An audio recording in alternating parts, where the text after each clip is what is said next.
Welcome everybody to the Wild Wild West. Hello everybody, Tohami Pro here. Today I'm going to be giving you an honest review of Reign of Kings. So Reign of Kings is a multiplayer survival game that's early access on Steam, obviously only on the PC. And yes, you're probably thinking, oh, there's a whole bunch of other survival games, but the real twist that makes this game different from the others is this element of medieval role-playing with becoming the king of the server. And the way you do that is it has all the survival elements. You build your house, gather food, gather resources, PvP other players. Alright, that's like pretty much other multiplayer survival game.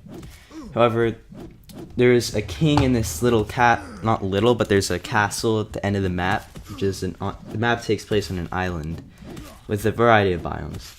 And the king basically can tax people, 20% being the most, and basically no matter how many resources you gather, collect, whatever, the king can take a certain percentage of that. So that really makes you want to be king, because obviously if you have everyone on the server and if you put up taxes to like maximum, then you can get a whole bunch of crap. Or you can lower taxes and still get some stuff and keep people happy, and you'll be king for a while. And the only people who are going to be trying to kill you are people who want to be king also. So that's basically what Reign of Kings is. So I'm going to be starting with the pros and end with the cons, so you understand it.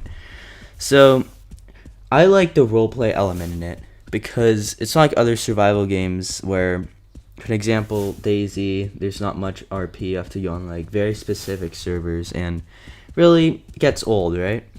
This, since it has a medieval setting and stuff, there are some servers where, and most players are like this, they're slightly RP-ish, if you get what I mean. It's not retarded RP, like you get banned if you go to the bathroom or anything stupid like that.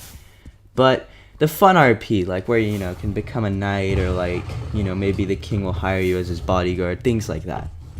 So, the fun RP, if you get what I mean. I mean, obviously people have different opinions, but I don't like that retarded kind of RP. That's just stupid. Okay.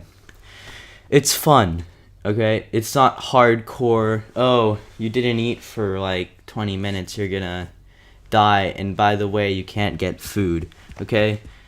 They know what's fun, they know what isn't. So they don't make the game super easy, but it has a difficulty element to it, which I think makes it fun, because, if you're into that hardcore survival, there's other games for you. This game is in a big part about not simulating, but making you live this peasant life in a medieval setting. So, also there are different weapons in this game. So even though you start with a club, there's like different tiers of weapons. There's melee weapons, you can throw crap, you can throw spears, you can shoot arrows, things like that. And also there's this weird, slightly creepy concept, but of, like being able to grab someone by a rope and like basically killing them, like you can hang people, which goes with the RP element. There's a whole bunch of other like torture traps, I swear to God, it's kind of weird.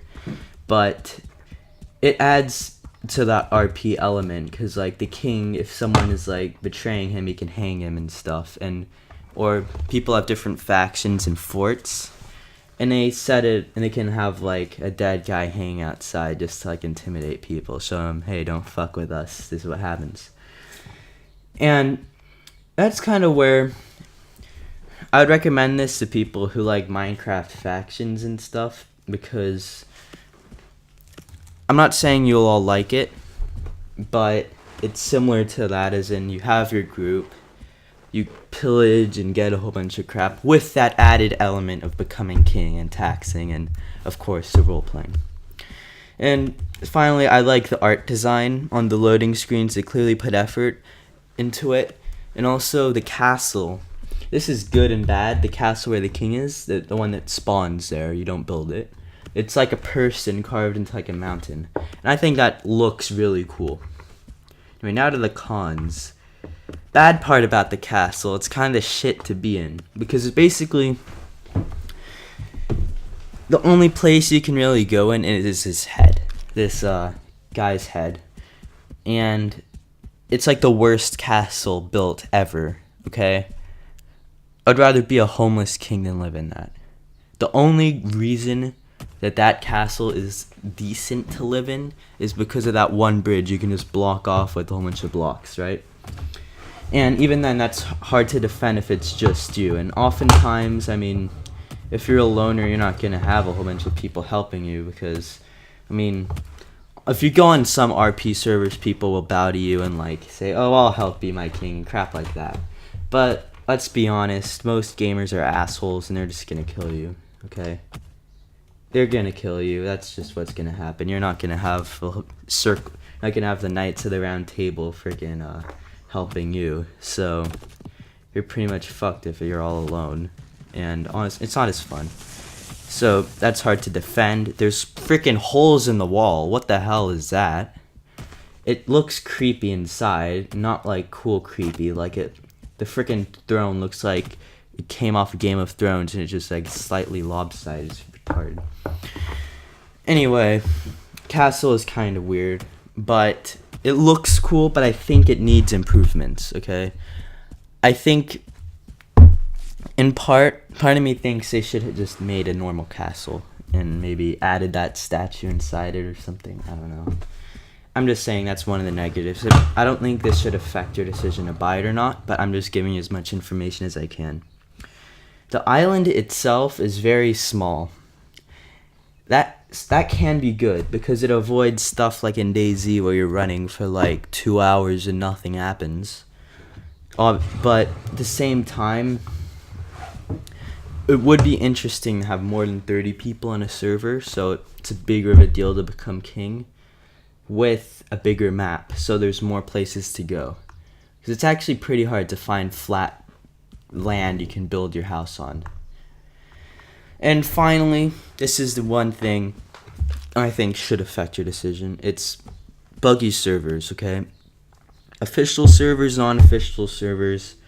Since it's early access and they're always making updates, this is a good thing. They're updating it. But that, of course, means your server gets wiped.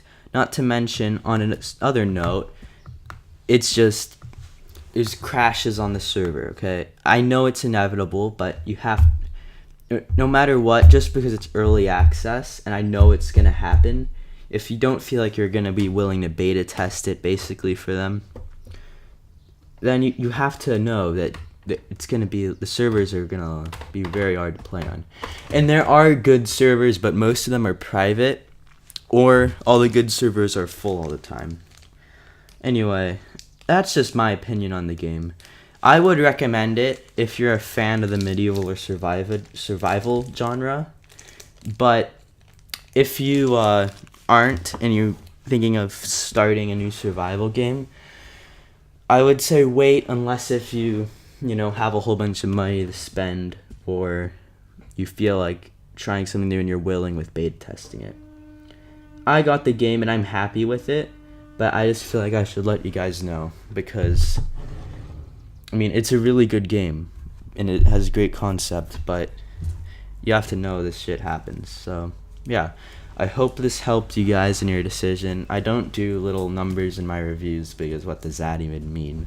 That means different stuff for different games. I'm not freaking IGN. Anyway, rate, comment, and subscribe only if you enjoyed the video. I'm not going to beg you, but yeah, peace.